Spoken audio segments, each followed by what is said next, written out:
When you go visit the homeless, you go try to see homeless veterans in Portland, you could walk by, get high, and nearly die. I was out talking to a woman. I was squatted down, and someone had the audacity to stand above my head and smoke so much fentanyl, I didn't even see them. When I stood up, I nearly had a heart attack.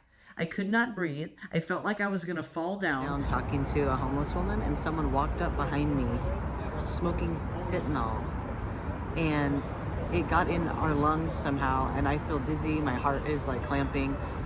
This can happen to regular people on the street. You can get near somebody smoking, and you yourself could end up feeling unwell. America, whatever this is insidious evil, and it needs to stop. I had my 19-year-old son with me.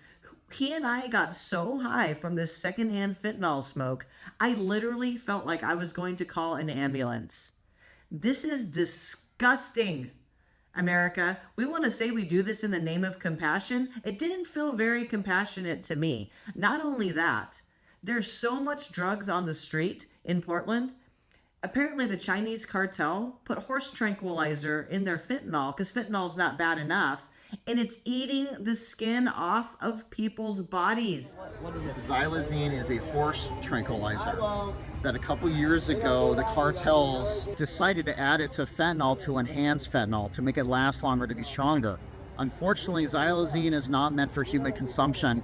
And what it leads to is, first of all, your skin falls off, and then you lose your limbs, and then you die. It's very common. Your limbs you lose because they get gangrene? Yes, and then you have to get amputated. So you'll find a lot of people out here with missing toes, missing fingers, missing feet. It's very common. And so unfortunately, his xylazine is on his neck, and that's very dangerous. It's so close to finding it. It's very bad. Thanks, yeah. He said he's going to the hospital. He's not going to the hospital. He would have been wrapped up. They wouldn't have let him out like this. So the nickname on the streets is, it's called Trade. But the official title is xylazine. I'm surprised we don't see more of it, honestly, in San Diego, because there's a ton of trade. They do foam, Prosogo, like all the same stuff. But you see how bad it is here because it's very pure here, and it's impossible not to find someone that's affected by it.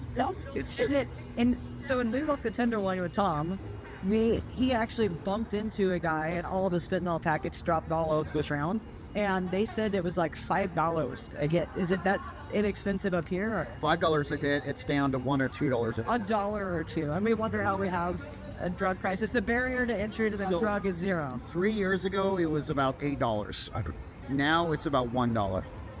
The cartel is responsible for... The cartels would be China and Mexico. People have asked me, well, where's the xylazine coming from? And what I've heard, at least on the streets, is that China is the one responsible for the xylazine.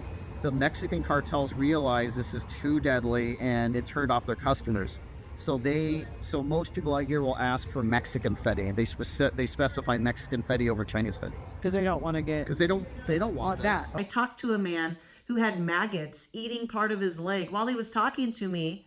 And he said he was thankful for the maggots because that means he still has a leg. 12 and 13-year-old girls are getting trafficked and raped on the streets in Portland. There's condoms all over the place.